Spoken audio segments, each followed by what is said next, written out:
ಮಗಳೇ, ನಾನು ಹೇಳಿದ್ದೆಲ್ಲ ಅರ್ಥ ಆಯ್ತು ತಾನೇ ನಿಂಗೆ? ಅಮ್ಮ, ನಂಗೆಲ್ಲ ಅರ್ಥ ಆಗಿದೆ. ಒಂಚೂರು ಕೆಲಸ ಇದೆ ಮನೆ ಒಳಗಡೆ, ನಾನು ಹೋಗಿ ಬರ್ತೀನಿ. ಅಯ್ಯೋ, ಯಾವಾಗಲೂ ಕೆಲಸ ಕೆಲಸ ಅಂತೀಯಲ್ಲ ಮಗಳೇ, ಹೋಗು ಸ್ವಲ್ಪ ಹೊತ್ತು ರೂಮಲ್ಲಿ ಮಲ್ಕೋ. ಹೆಂಗ್ ಹೇಳ್ತಾಳ ನೋಡು, ಮಗಳನ್ನ ಹೋಗಿ ರೂಮಲ್ಲಿ ಮಲ್ಕೋ ಅಂತ. ಮನೆ ಕೆಲಸ ಇವಳು ಮಾಡ್ತಾಳ? ಇಲ್ಲಮ್ಮ, ನನಗೆ ಇಷ್ಟೊತ್ತರೆಲ್ಲ ಮಲ್ಕೊಳ್ಳೋ ಅಭ್ಯಾಸ ಇಲ್ಲ. ಚಿಂಟು ಸ್ವಲ್ಪ ಹಾಲು ಕೊಡಮ್ಮ ಕುಡಿಯಕ್ಕೆ ಅಂದ, ಅವನು ಕಾಯಿಸ್ಕೊಡ್ಬೇಕು, ಹೋಯ್ತೀನಿ. ಓ, ಚಿಂಟುಗೆ ಹಾಲು ಕಾಯ್ಸಕ್ಕೆ ಹೋಯ್ತಾ ಇದೆಯಾ? ಮಗಳೇ, ಒಂದು ಕೆಲಸ ಮಾಡು. ದ್ರಾಕ್ಷಿ, ಗೋಡಂಬಿ, ಕಲ್ಸಕ್ರೆ, ಬಾದಾಮಿ, ಖರ್ಜೂರ ಎಲ್ಲನೂ ಮಿಕ್ಸಿಗೆ ಹಾಕಿ ಹಾಲು ಜೊತೆ ರುಬ್ಬಿಟ್ಟು ನಂಗೊಂದು ಲೋಟ ತಗೊಂಡು ಬಾ. ಯಾಕೋ ಬೆಳಿಗ್ಗೆಯಿಂದ ಸುಸ್ತಾಗ್ತಾ ಇದೆ ಕಣೆ. ಇವಳನ್ ಬೀಗ್ತಿನೇ ಇಲ್ಲ ಬಕಾಸುರಿನ. ಅಲ್ಲ, ದ್ರಾಕ್ಷಿ, ಗೋಡಂಬಿ, ಪಿಸ್ತಾ, ಖರ್ಜೂರ, ಕಲ್ಸಕ್ರೆ ಎಲ್ಲಾನು ರುಬ್ಕೊ ಬಂದು ಬಾಯಿ ಸುರಿ ಅಂತವಳಲ್ಲ, ಅದನ್ನೇನು 10 ರೂಪಾಯಿ ಸಿಗುತ್ತೆ ಕೆಜಿ ಅನ್ಕೊಂಡವಳ. ಹಿಂಗೆ ಬಿಟ್ರೆ ಈ ಮನೇನ ಗೂಡ್ಸಿ ಗುಂಡಾಂತರ ಮಾಡ್ಬಿಡ್ತಾಳೆ. ಫಸ್ಟ್ ಹೋಗಿ ಎಲ್ಲಾನು ನಾನು ಬೀರು ಹಾಕಿ ಬೀಗ ಹಾಕೋತೀನಿ. ಅಷ್ಟೇ ತಾನಮ್ಮ, ನಾನು ಮಾಡ್ಕೊಬಿಡ್ತೀನಿ. ನೀನ್ ಇಲ್ಲೇ ವಾಕ್ ಮಾಡ್ತಾ ಇರು. ಅಯ್ಯೋ ಮಗಳೇ, ಈ ಬಿಸಿಲಲ್ಲಿ ವಾಕ್ ಮಾಡೋದ? ನಾ ಮಾತ್ರ ಮಾಡಲ್ಲಪ್ಪ. ಈ ಬಿಸಿಲಲ್ಲಿ ವಾಕ್ ಮಾಡಿಬಿಟ್ರೆ ಮಲ್ಗೆ ಹೂ ಥರ ಇರೋ ನನ್ನ ಮುಖ ಮುದುಡಿದ ತಾವರೆ ಆಗ್ಬಿಡುತ್ತೆ ಅಷ್ಟೇ. ನನ್ ಬೀಟಿ ಮಾತನಾಡಿ ಹೆಂಗಾಡ್ತಾಳೆ. ಅಳಿಯನು ಬಂದು ಮೊಮ್ಮಗನು ಆಗವನೆ, ಇವಾಗ ಫುಲ್ ಕೇರ್ ತಕತಾಳೆ. ಅದೇನೋ ಗಾದೆ ಹೇಳ್ತಾರೆ, 3 ಕಾಸು ಮುತ್ಕಿ ತಂದು 6 ಕಾಸು ನಾರೈಕೆ ಮಾಡಿದಂತೆ. ಹಂಗೆ ಒಳ್ಳೆ ಮುಖ ನೋಡಕ್ಕೆ ಒಳ್ಳೆ ಸೀದಾಗಿರೋ ಅಕ್ಕಿ ರೊಟ್ಟಿ ತರ ಅದೇ, ಮಲ್ಲಿಗೆ ಹೂ ತರ ಇದ್ದಾಳಂತೆ. ಇವಳೇನೋ ನೋಡಿದ್ರೆ ನನ್ನ ಮನೆನೇ ಗೂಡ್ಸಿ ಗುಂಡಾಂತರ ಮಾಡಕ್ ಬಂದ ಹಂಗೆ ಕಾಣಿಸ್ತಾವಳೆ. ಅಯ್ಯೋ ಸರಿ ಅಮ್ಮ, ನಿಂಗೆ ಹೇಳಕ್ಕಾಗಲ್ಲ. ನಿಂಗೆ ಹೆಂಗ್ ಅನ್ಸುತ್ತ ಹಂಗೆ ಮಾಡು. ನಾನು ಚಿಂಟುಗೆ ಹಾಲು ಕಾಯಿಸ್ಕೊಟ್ಬಿಟ್ಟು ನಿಂಗೂ ಹಾಲು ತಗೊಬರ್ತೀನಿ, ಆಯ್ತಾ? ಆಯ್ತು ಆಯ್ತು ಮಗಳೇ.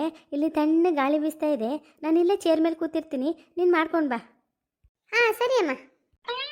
ಅಯ್ಯೋ, ನನ್ನ ಮಗಳಿಗೆ ಸಂಸಾರ ಸೂತ್ರ ಹೇಳ್ಕೊಟ್ಟು ಸಾಕಾಗೋಯ್ತು. ಅವಳು ಹಾಲು ತರೋವರೆಗೆ ಇಲ್ಲೇ ಕೂತ್ಕೋತೀನಿ. ಬೀಗ್ರಿ, ನೀವು ಇಷ್ಟೊತ್ತವರೆಗೂ ಇಲ್ಲೇ ಇದ್ರಾ? ಇಲ್ಲಪ್ಪ, ನಾನು ಇವಾಗ ಬಂದೆ. ನಮ್ಮ ಬೀಗರು ಈ ಊರಿಗೆ, ಈ ಮನೆಗೆ ಹೊಸಬ್ರಲ್ವಾ, ಎಲ್ಲಿ ಒಂಟಿ ಬೇಟೆ ತರ ಸುತ್ತಾ ಇರ್ತಾರೋ, ಸ್ವಲ್ಪ ಮಾತಾಡ್ಸವ ಅಂತ ನಿಮ್ನೆ ಹುಡುಕ್ತಾ ಇದ್ದೆ. ಅಯ್ಯೋ ಬೀಗ್ರಿ, ಇದು ನನ್ನ ಮಗಳ ಮನೆ ಅಲ್ವಾ? ನನ್ನ ಮನೆ ಇದ್ದಂಗೆನೆ, ನನಗೇನು ಬೇಜಾರಿಲ್ಲಪ್ಪ. ಇತ್ಲೆಲ್ಲ ನೋಡ್ಕೋತಾ ನಿಂತಿದ್ದೆ ಅಷ್ಟೇ. ಹೌದೌದು, ನಿನ್ನ ಮಗಳ ಮನೆ ನಿನ್ನ ಮನೆನೇ. ಎಲ್ಲನೂ ನಿನ್ನ ಹೆಸರಿಗೆ ಬರ್ಕೊಡ್ತೀವಿ, ಬರ್ಸ್ಕೊಂಡು ಹೋಗ್ಬಿಡು. ಹೆಂಗೆ ಮಾತಾಡ್ತಾವಳು ನೋಡಿ. ಅಯ್ಯೋ ಬೀಗ್ರೆ, ಯಾಕೆ ಈ ತರ ಬಿಸಿಲಲ್ಲಿ ನಿಂತಿದ್ದೀರಾ? ಪಾಪ, ನಿಮ್ಮ ಟ್ಯಾನ್ ಆಗ್ಬಿಡುತ್ತೆ. ಮಲ್ಲಿಗೆ ಹೂ ತರ ಇರೋ ನಿಮ್ಮ ಮುಖ ಮೇಲೆ ಮುದುಡಿದ ತಾವರೆ ಆಗ್ಬಿಟ್ರೆ. ಬೀಗ್ರೆ, ನಿಜ ಹೇಳಿ, ನೀವು ಇವಾಗ ಬಂದ್ರಾ ಇಲ್ಲ ಅವಾಗಲೇ ಬಂದೇನಾರು ಇಲ್ಲಿ ನಿಂತಿದ್ರಾ? ಬೀಗ್ರೆ, ನಮ್ದೇನಿದ್ರೂ ನೇರ ದಿಟ್ಟ ನಿರಂತರ. ಆ ಥರ ಹಿಂದೆ ಬಂದು ನಿಂತ್ಕೊಳ್ಳೋದು, ಮುಂದೆ ಬಂದು ನಿಂತ್ಕೊಳ್ಳೋದು, ಆ ಥರ ಏನೂ ಇಲ್ಲ. ಇವಾಗಲೇ ಬಂದೆ ನಾನು. ಈ ನನ್ನ ಬೀಗ್ತಿ ಸುಳ್ಳು ಹೇಳ್ತಾವಳೆ. ಇವಳು ನಾನು ಮಾತಾಡಿರೋದನ್ನೇ ತಿರುಗಿಸಿ ಮುರುಗಿಸಿ ನನಗೆ ಮಾತಾಡ್ತಾವಳೆ ಅಂದರೆ ನಾನೇನಾದರೂ ನನ್ನ ಮಗಳಿಗೆ ಹೇಳ್ಕೊಟ್ಟ ಸಂಸಾರದ ಸೂತ್ರಗಳನ್ನ ಕೇಳಿಸ್ಕೊಬಿಟ್ಲ ಅಂತ. ಬೀಗ್ರೆ, ಏನು ಯೋಚನೆ ಮಾಡ್ತಾ ಇದ್ದೀರಾ? ನನಗೆ ಸ್ವಲ್ಪ ಸುಸ್ತಾಗ್ತಾ ಇದೆ, ನಾನು ಹೋಗಿ ಮಲ್ಕೋತೀನಿ. ಪಾಪ, ಮಗಳಿಗೆ ಚಾಡಿ ಹೇಳ್ಕೊಟ್ಟು ನನ್ನ ಬೀಗ್ತಿಗೆ ಸುಸ್ತಾಗ್ತಾ ಇದೆಯಂತೆ. ಓ, ಸುಸ್ತಾಗ್ತಿದೆ ಬೀಗ್ರೆ. ಹಂಗಾರೆ ಒಂದು ನಿಮಿಷ ಇಲ್ಲೇ ಕೂತ್ಕೊಳ್ಳಿ. ನಾನು ನಿಮ್ಮ ಮಗಳಿಗೆ ಹೇಳ್ಬಿಟ್ಟು ಬಾದಾಮಿ, ಪಿಸ್ತಾ, ಗೋಡಂಬಿ, ಕಲ್ಸಕ್ರೆ, ಖರ್ಜೂರ ಎಲ್ಲನೂ ಹಾಲಲ್ಲಿ ಹಾಕಿ ಮಿಕ್ಸಿ ಮಾಡಿ ಒಂದು ಲೋಟ ಹಾಲು ತಗೊಬರಕ್ಕೆ ಹೇಳ್ತೀನಿ ನಿಮಗೆ. ಅಯ್ಯೋ, ನನ್ನ ಬೀಗ್ತಿ ಮಾತಾಡ್ತಾ ಇರೋದು ನೋಡಿದ್ರೆ ಎಲ್ಲನೂ ಕೇಳಿಸ್ಕೊಬಿಟ್ಟವಳೆ ಅನ್ಸುತ್ತೆ. ನೋಡೋಕ್ಕೆ ಇಟೇಟುದ್ದವಳೆ ಕೊಳ್ಳುಕೆ. ಯಾವ ಮೂಲೆಯಲ್ಲಿ ಬಂದು ನಿಂತ್ಕೊಂಡ್ರು ಕಾಣಿಸೋದು ಇಲ್ಲ, ಏನೂ ಇಲ್ಲ. ನಾನು ಸ್ವಲ್ಪ ಅಬ್ಸರ್ವ್ ಮಾಡ್ಕೊಂಡು ಮಾತಾಡಬೇಕಿತ್ತು. ಏನು ಹೇಳೋದೀಗ? ಬೀಗ್ರೆ, ಏನು ಯೋಚನೆ ಮಾಡ್ತಾ ಇದ್ದೀರಾ? ಬೀಗ್ರೆ, ಪಾಪ ನೀವೇ ಅದೆಲ್ಲ ತೊಂದರೆ ತಗೋತೀರಾ? ನನ್ನ ಮಗಳ ಹತ್ರ ಏನು ಬೇಕೋ ಅದನ್ನ ಕೇಳಿ ನಾನೇ ಮಾಡಿಸ್ಕೊಂಡು ಕುಡಿತೀನಿ. ಬರ್ತೀನಿ. ಅಯ್ಯೋ, ನಿಂತ್ಕೊಳ್ಳಿ ಬೀಗ್ರೆ, ಯಾಕೆ ಹೋಗ್ತಾ ಇದ್ದೀರಾ? ನಾನೇನಾದರೂ ಇಲ್ಲೇ ನಿಂತ್ಕೊಂಡ್ರೆ ಈ ನನ್ನ ಬೀಗ್ತಿ ಲಾಯರ್ ಥರ ಕ್ವಶನ್ ಮೇಲೆ ಕ್ವಶನ್ ಕೇಳಿ ಎಲ್ಲನೂ ನಾನು ಬಾಯಿ ಬಿಡಿಸ್ಬಿಡ್ತಾಳೆ. ಫಸ್ಟು ನಾವು ಹೋಗ್ಬಿಡ್ತೀನಿ. ಈ ನನ್ನ ಡಿಂಗರ್ ಬಿಲ್ಲಿ ಬೀಗ್ತಿ ನನ್ನ ಮಾತಿಗೆ ಉತ್ತರ ಕೊಡೋಕ್ಕಾಗದೆ ಶೇಕಾಗಿ ಓಡೋಗ್ಬಿಟ್ಲು. ಅಯ್ಯೋ, ಈ ನನ್ನ ಬೀಗ್ತಿ ಜೊತೆ ಮಾತಾಡ್ತಾ ನಾನು ಮಾಡಬೇಕಾಗಿರೋ ಮೇನ್ ಕೆಲಸನೇ ಮಾಡ್ತಾಬಿಟ್ನಲ್ಲ. ಫಸ್ಟು ಹೋಗಿ ನಾನು ಬಾದಾಮಿ, ಗೋಡಂಬಿ, ದ್ರಾಕ್ಷಿ, ಪಿಸ್ತಾ ಎಲ್ಲನೂ ನನ್ನ ಬೀರು ಒಳಗೆ ಹಾಕಿ ಬೀಗ ಹಾಕ್ಬೇಕು. ಹೋಯ್ತೀನಿ. ಇಲ್ಲಿ ಬಾದಾಮಿ, ಗೋಡಂಬಿ ಇಲ್ಲೇ ಇಟ್ಟಿದ್ನೆಲ್ಲ ಕಾಣಿಸ್ತಾನೆ ಇಲ್ವಲ್ಲ? ಇಲ್ಲೇನಾದ್ರೂ ಇದೆಯಾ? ಇಲ್ಲೇ ಇಲ್ವಲ್ಲ, ಎಲ್ಲೋಯ್ತು? ಮಾನ, ಅಲ್ಲೇನ್ ಮಾಡ್ತಾ ಇದೀಯಾ? ರೀ, ಅದು ಬಾದಾಮಿ, ಗೋಡಂಬಿ ಇಟ್ಟಿದ್ದೆ, ಎಲ್ಲೋ ಕಾಣಿಸ್ತಾ ಇರ್ಲಿಲ್ಲ, ಅದಕ್ಕೆ ಹುಡುಕ್ತಾ ಇದ್ದೀನಿ. ಬನ್ನಿ, ಸ್ವಲ್ಪ ಸಹಾಯ ಮಾಡಿ. ಅಯ್ಯಯ್ಯೋ, ನಾ ಬಿದ್ದೋಗ್ತಾ ಇದ್ದೀನಿ. ಮಾಲಾ ಹುಷಾರು. ರೀ ನೀವು ನನ್ನ ಜೊತೆನೇ ಇರ್ಬೇಕಾದ್ರಿ ನನ್ಗೇನು ಆಗಲ್ಲ. I love you so much. ನೀ ಸನಿಹಕ್ಕೆ ಬಂದರೆ ತನುವಿದು ನಡುಗುತ್ತಿದೆ, ಏತಕೋ ಎದೆ ಜಲ್ಲೆಂದಿದೆ. ತಮ್ ನಮ್ ನನ್ನಿ ಮನಸ್ಸು ಮಿಡಿಯುತ್ತಿದೆ. ಹೋ ಸೋತಿದೆ. ಮಮ್ಮಿ ಅಯ್ಯೋ ಚಿಂಟು ಬಂದ ಬಿಡ್ರಿ. ಶಿವಪೂಜೆಲಿ ಕರಡಿ ಬಿಟ್ಟಂಗೆ ನನ್ನ ಮಗ ಇವಾಗಲೇ ಬರ್ಬೇಕಾ? ಮಮ್ಮಿ ನೀನು ಹಾಲು ಕೊಡ್ತೀನಿ ಅಂದೆ ಕೊಡ್ಲೇ ಇಲ್ಲ, ಅದಕ್ಕೆ ನಾನೇ ಬಂದೆ. ಅಪ್ಪ ನೀನೇನ್ ಮಾಡ್ತಿದ್ದೀಯ ಇಲ್ಲಿ? ಚಿಂಟು ನಿನಗೆ ಆಲಿಸ್ಕೊಂಬಂದು ಕೊಡವಾ ಅಂತ ಬಂದಿದ್ದೆ. ನೀನು ನಿಮ್ಮ ಮಮ್ಮಿ ಹತ್ರ ಆಲಿಸ್ಕೊಂಡು ಕುಡಿ, ನಾನು ಹೋಗ್ತೀನಿ.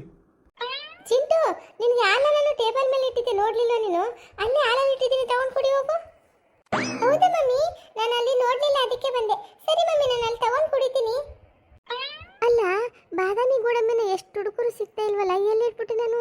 ಅತ್ತೆ ಏನಾರು ಕೇಳಿದ್ರೆ ಏನಪ್ಪ ಹೇಳೋದು? ಆಮೇಲೆ ಅತ್ತೆ ಬೈದ್ಬಿಡ್ತಾರೋ ಏನೋ ನನ್ನ.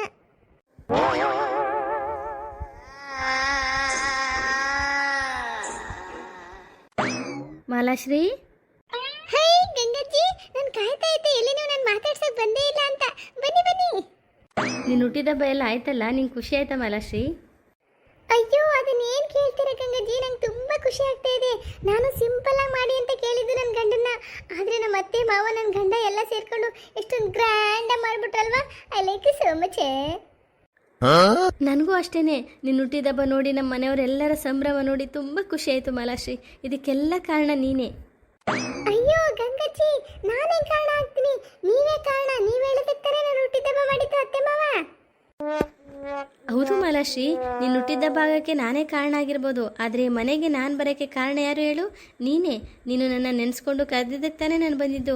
ಇವಾಗ ಬಂದಿದ್ದಕ್ಕೆ ನನ್ನ ಮನೆಯವ್ರನ್ನೆಲ್ಲ ನೋಡಿ ನಂಗೆ ತುಂಬ ಸಂತೋಷ ಆಯಿತು. ನನಗೂ ಅಷ್ಟೇ ಅಜ್ಜಿ, ನಿಮ್ಮಿಂದ ತುಂಬ ಹೆಲ್ಪ್ ಆಯಿತು. ಮಾಲಾಶ್ರೀ, ನಾನು ಹೊರಡೋ ಸಮಯ ಆಯಿತು. ಇನ್ನು ಯಾವತ್ತೂ ನಾನು ಮತ್ತೆ ಬರಲ್ಲ. ಮತ್ತೆ ನಿನ್ನ ಮೈ ಮೇಲೆ ಬಂದು ಮನೆಯವ್ರಿಗೆಲ್ಲ ಹೇಳ್ಬಿಟ್ಟು ನಾನು ಹೊರಟೋಗ್ತೀನಿ. ಗಂಗಜ್ಜಿ ನೀವು ಹೊರಟೋಗ್ತಾ ಇದ್ದೀರಾ? ಗಂಗಜ್ಜಿ ನೀವು ಎಷ್ಟು ಒಳ್ಳೆಯವರು, ನಿಮ್ಮಿಂದ ನನಗೆ ಎಷ್ಟು ಸಹಾಯ ಆಗಿತ್ತು. ನನ್ನ ಮೇಲೆ ನೀವು ಎಷ್ಟು ಪ್ರೀತಿ ಕಾಳಜಿ ತೋರಿಸ್ತೀರಿ ಗಂಗಜ್ಜಿ. ನೀವು ಬದುಕಿದ್ರೆ ನಾನು ತುಂಬ ಚೆನ್ನಾಗಿ ನೋಡ್ಕೋತಾ ಇದ್ದೆ, ಆದರೆ ಈ ರೂಪದಲ್ಲಿ ನಾನು ಏನೂ ಮಾಡೋಕ್ಕಾಗ್ತಿಲ್ಲ ಗಂಗಜ್ಜಿ. ನಾನು ನಿಮ್ಮನ್ನು ತುಂಬ ಮಿಸ್ ಮಾಡ್ಕೋತೀನಿ. ಮಾಲಾಶ್ರೀ, ಅಳ್ಬೇಡಮ್ಮ. ನಿನ್ನ ಹತ್ರ ನನಗೂ ತುಂಬ ಬೇಜಾರಾಗುತ್ತೆ. ನೀನು ಎಷ್ಟು ಒಳ್ಳೆ ಹುಡುಗಿ ಅಂತ ನನಗೆ ಚೆನ್ನಾಗಿ ಗೊತ್ತು. ಅದಕ್ಕೆ ನಿನ್ನ ಹತ್ರ ನಾನು ಎಲ್ಲ ಹೇಳ್ಕೊತಾ ಇದ್ದೀನಿ. ಈ ಮನೆ ಬಾಳಿ ಬದುಕಿದಂಥ ದೊಡ್ಡ ಮನೆತನ ಅಮ್ಮ. ಇದನ್ನೆಲ್ಲ ಬೆಳೆಸ್ಕೊಂಡು ಉಳಿಸ್ಕೊಂಡು ಹೋಗೋ ಜವಾಬ್ದಾರಿ ನಿಂದು. ಎಲ್ಲರನ್ನೂ ನಿನ್ನ ಮನೆಯವ್ರ ಥರ ನೋಡಿಕೊಂಡು ಈ ಮನೆನ ಕಾಪಾಡ್ತೀಯ ಅನ್ನೋ ನಂಬಿಕೆ ನಂಗೆ ತುಂಬ ಇದೆ. ಗಂಗಜ್ಜಿ, ನಾನು ನಿಮ್ಮನ್ನು ತುಂಬ ಮಿಸ್ ಮಾಡ್ಕೋತೀನಿ. ಹಾಗೆಯೇ ನಿಮ್ಮ ನಂಬಿಕೆನ ನಾನು ಯಾವತ್ತೂ ಉಳಿಸ್ಕೋತೀನಿ ಗಂಗಜ್ಜಿ. ಸರಿ ಮಾಲಾಶ್ರೀ, ನಾನು ನೋಡೋ ಸಮಯ ಆಯಿತು, ನಾನು ನೋಡ್ತೀನಿ. ನನ್ನ ಆಶೀರ್ವಾದ ಯಾವಾಗಲೂ ನಿನ್ನ ಮೇಲಿರುತ್ತೆ. ಇವಾಗ ನಿನ್ನ ಮೈ ಮೇಲೆ ಬಂದು ಮನೆಯವ್ರಿಗೆಲ್ಲ ವಿಷಯ ತಿಳಿಸ್ಬಿಟ್ಟು ನಾನು ಹೋಗ್ತೀನಮ್ಮ. ಸರಿ ಗಂಗಜ್ಜಿ, ನೀವು ಹೇಗೆ ಹೇಳ್ತೀರೋ ಹಾಗೇ ಮಾಡಿ. ನಿಮ್ಮ ಆಶೀರ್ವಾದ ನನ್ನ ಮೇಲೆ, ನನ್ನ ಕುಟುಂಬದವ್ರ ಮೇಲೆ ಯಾವಾಗಲೂ ಇರಲಿ ಅಂತ ನಾನು ಕೇಳ್ಕೊತೀನಿ ಗಂಗಜ್ಜಿ. ನೀನು ಯಾವಾಗಲೂ ಚೆನ್ನಾಗಿರೋ ಮಗಳೇ, ಅದೇ ನನ್ನ ಆಸೆ. ಸರಿ, ನಾನು ಬರ್ತೀನಿ. ಗಂಗಜ್ಜಿ, ನೀವು ಬದುಕಿದಾಗ ನಾನು ಮನೆ ಸೊಸೆ ಆಗಿದ್ರೆ ನಿಮ್ಮ ಸೇವೆ ಮಾಡ್ತಿದ್ದೆ ನಾನು. ಬೀಗ್ರೆ, ಹೇಳಿ ಬಿಗ್ರೆ. ಏನು ತುಂಬಾ ಸುಸ್ತಾಗ್ತಾ ಇದೆ, ಹಾಲು ಕುಡಿಬೇಕು ಅಂತಿದ್ರಿ. ನಿಮ್ಮ ಮಗಳು ಹಾಲು ತಂದು ಕೊಟ್ಲಾ? ಇಲ್ಲ. ಅಯ್ಯೋ ಬೀಗ್ರೆ, ನನ್ನ ಸೊಸೆ ಮಾಲಾಶ್ರೀ ಒಂಥರ ಮಂಕು. ಹೇಳದ ಕೆಲಸನ ಈಗ ಹೇಳಿದ್ರೆ ನಾಳೆ ಮಾಡ್ತಾಳೆ. ಇರಿ ನಾನೇ ಕೂಗ್ತೀನಿ. ಪಾಪ ನಿಮಗೆ ಸುಸ್ತಾಗಿದೆ, ಹಾಲು ಕುಡಿಬೇಕಲ್ವ ನೀವು? ಮಾಲಾಶ್ರೀ, ಮಾಲಾಶ್ರೀ. ಅಯ್ಯಯ್ಯೋ, ಬೇಡ ಬಿಡಿ ಬಿಗ್ರೆ. ಅತ್ತೆ ಕರೆದ್ರ? 100 ಸಲ ಕರೆದ್ರೆ ಬರದೇ ಇಲ್ವಲ್ಲೇ? ಒಳ್ಳೆ ಮಂಕಿನ ತರ ಒಳಗಡೆ ಏನ್ ಮಾಡ್ತಿರ್ತೀಯ? ನಿಮ್ಮ ಅಮ್ಮನ್ಗೆ ಹಾಲು ಬೇಕಂತ ತಂದ್ಕೊಟ್ಟಿಯಾ? ಅತ್ತೆ ಹಾಲು ಕಾಯಿಸಿಟ್ಟಿದ್ದೀನಿ, ಅದೇ ಬಾದಾಮಿ ಗೋಡಂಬಿ ದ್ರಾಕ್ಷಿನ ಹುಡುಕ್ತಾ ಇದ್ದೀನಿ, ಸಿಗ್ತಾನೆ ಇಲ್ವಲ್ಲ? ಏನು ಬಾದಾಮಿ ಗೋಡಂಬಿ ದ್ರಾಕ್ಷಿನ? ಅದೇನಕ್ಕೆ? ಮಗಳೇ, ನನ್ಗೆ ಹಾಲು ಬೇಡ, ಏನು ಬೇಡ, ಹೋಗು ನೀನು. ಅಯ್ಯೋ ಯಾಕೆ ಬಿಗ್ರೆ ಹಿಂಗ್ ಗಾಬರಿ ಆಗ್ತೀರಾ? ಸುಮ್ಮನೆ ನನ್ನ ಸೊಸೆ ಏನೋ ಕೇಳ್ತಾಳೆ, ಹೇಳ್ತೀನಿ. ಅದೇ ಅತ್ತೆ, ಎಲ್ಲಿಟ್ಟಿದ್ದೀರಿ ನೀವು ಬಾದಾಮಿ ಗೋಡಂಬಿನ? ಇವಾಗ ಏನಕ್ಕೆ ನಿಂಗೆ ಬಾದಾಮಿ ಗೋಡಂಬಿ? ಬೀಗ್ರೆ, ನಾನು ಅವ್ರ ಅಪ್ಪ ಬಂದಿದ್ದೀವಲ್ಲ, ಏನೋ ಪಾಯಸ ಏನಾದ್ರು ಮಾಡ್ಬೇಕೇನೋ ಅದಕ್ಕೆ ಕೇಳ್ತಾವಳೆ. ಎಲ್ಲಿದೆ ಅಂತ ಹೇಳ್ಬಿಡಿ, ಯಾಕೆ ಇಷ್ಟು ಒಂದು ಪ್ರಶ್ನೆ ಮೇಲೆ ಪ್ರಶ್ನೆ ಕೇಳ್ತಿದ್ದೀರಾ ನನ್ನ ಮಗಳಿಗೆ? ಅಮ್ಮ ಅದು ಪಾಯಸ ಮಾಡಕ್ಕಲ್ಲ. ಏನೇ ಮಗಳೇ ನೀನು ಸೂಕ್ಷ್ಮಗಳನ್ನ ಅರ್ಥ ಮಾಡ್ಕೊಳ್ಳಲ್ವಲ್ಲ. ನಾನು ಹೇಳೋದು ಡೀಪಾಗಿ ಅರ್ಥ ಮಾಡ್ಕೋ. ಏತಿ ಅಂದರೆ ಪ್ರೀತಿ ಅಂತೀಯಲ್ಲಿ ಹೋಗಿ ನಂಗೆ ಹಾಲು ಬೇಡ ಏನು ಬೇಡ. ಏನ್ ಬೇಕ್ರೆ ಮಗಳ ಜೊತೆ ಗುಸು ಗುಸು ಅಂತ ಮಾತಾಡ್ತಾ ಇದ್ದೀರಾ? ಏನಿಲ್ಲ ಬಿಗ್ರೆ, ಊಟ ಟೈಮ್ ಆಗುತ್ತೆ, ಹೋಗಿ ಅಡುಗೆ ಮಾಡು ಅಂತ ಹೇಳ್ತಿದ್ದೆ. ಅನ್ಸುಟ್ಟಿದ ಬೆಕ್ತರ ಆ ಕಡೆಯಿಂದ ಈ ಕಡೆ ಈ ಕಡೆಯಿಂದ ಆ ಕಡೆ ಓಡಾಡ್ತಿದ್ರಲ್ಲ, ಅದಕ್ಕೆ ಕೇಳಿದೆ. ಅಲ್ಲ ನಾನು ಬೇಕ್ತೀನಿ, ನಾನು ಏನೋ ಅನ್ಕೊಬಿಟ್ಟಿದ್ದೆ. ಭಾಳ ಘಾಟಿ. ನಾನೆಲ್ಲೋ ನನ್ನ ಮಗಳಿಗೆ ಸಂಸಾರ ಸೂತ್ರಗಳು ಹೇಳ್ಕೊಟ್ನಲ್ಲ, ಎಲ್ಲೋ ಕದ್ದು ಕೇಳಿಸ್ಕೊಂಡಿರ್ಬೇಕು. ಅದಕ್ಕೆ ಎಲ್ಲೋದ್ರೂ ಒಳ್ಳೆ ಬೆಂಬಿಡಿದೆ ನನ್ನ ಬೆನ್ನಿಂದನೇ ಬಂದು ಬಂದು ಬಂದು ನಂಗೆ ಮಾತಾಡ್ತಾವ್ರೆ. ಹೆಂಗಪ್ಪ ಇವಳು ಕೈಯಿಂದ ತಪ್ಪಿಸ್ಕೊಳ್ಳೋದು? ಮಗಳೇ ಅಡುಗೆ ಎಲ್ಲ ಆಯ್ತಾ? ಇಲ್ಲಮ್ಮ, ಈಗ ಶುರು ಮಾಡಬೇಕು. ಓ ಹೌದಾ, ನಡಿ ಹಂಗಾದ್ರೆ ನಾನು ನಿಂಗೆ ಸಹಾಯ ಮಾಡ್ತೀನಿ. ಇಬ್ರು ಸೇರ್ಕೊಂಡೆ ಅಡುಗೆ ಮಾಡೋಣ. ಆ ನೀನ್ ಸಹಾಯ ಮಾಡ್ತೀಯಮ್ಮ? ಹೌದು ಕಣ್, ನಡಿಯೇ. ಬೇಡದೇ ಇರೋ ಕಡೆ ಬೇಡದೇ ಇರೋ ಪ್ರಶ್ನೆನೇ ಕೇಳ್ಕೊಂಡು ನಿಂತ್ಕೋತಾಳೆ. ನಡಿ ಹೋಗೋಣ. ಹೌದಾ ಅಮ್ಮ, ಬಾ ಹೋಗೋಣ. ಹೋಗಿ ಹೋಗಿ, ನನ್ನ ಸೊಸೆಗೆ ಇಲ್ಲದೆ ಇರೋ ಚಡೆಯೆಲ್ಲ ಹೇಳ್ಕೊಡ್ತೀಯಲ್ವಾ? ಈಗ ನೋಡ್ತಾ ಇರು, ನಿನ್ ಕೈಲ ನನ್ನ ಮನೆ ಕೆಲಸ ಎಲ್ಲ ಹೇಗೆ ಮಾಡಿಸ್ತೀನಿ ಅಂತ. ಈ ಶಾಂತ ಅಂದ್ರೆ ಏನು ಅಂತ ತೋರಿಸ್ತೀನಿ ಮುಂದೆ.